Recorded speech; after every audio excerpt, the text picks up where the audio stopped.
Yeah, the guys are a bit down at the moment, and fair enough too. It's been a tough series so far.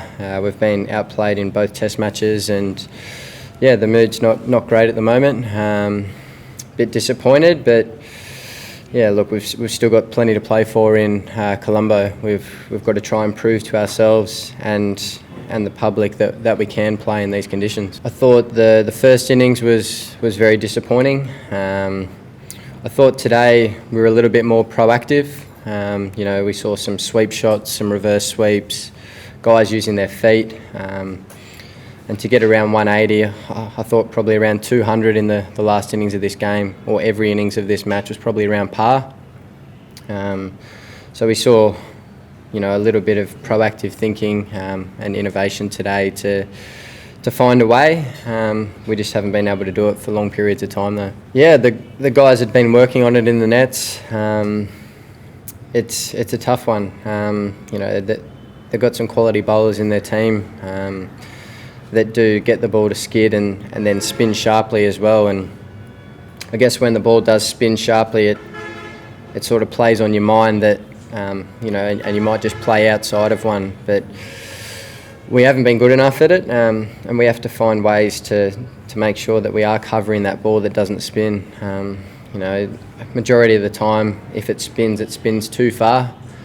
We just have to, forget about the ball before, essentially, and play the ball as it comes. And if it does spin, hopefully it spins past the stumps and the outside edge. Yeah, I think it certainly needs to be looked at. If there are guys that can play spin well, in these conditions, then it's certainly got to be a chance, because it's been too long now. I think it's 15 or 16 games since we've won a game in the subcontinent, so whatever we're doing, it's not working. So yeah, there might be need for some changes. Well, they didn't get many wickets, did they? So look, I think we need to find ways to bowl differently to how we bowl our spin in Australia as well.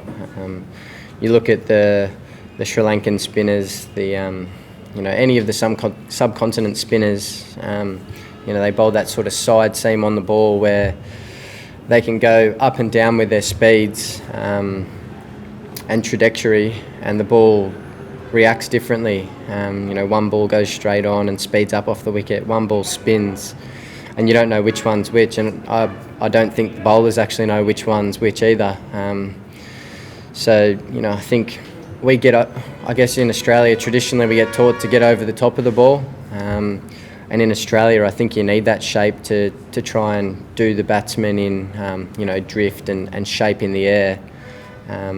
Whereas I think it's the exact opposite, playing in the subcontinent. The ones with the side seam are extremely hard to face. And our spin bowlers need to continue working on that. I think it's bowling a completely different way to the way we bowl in Australia.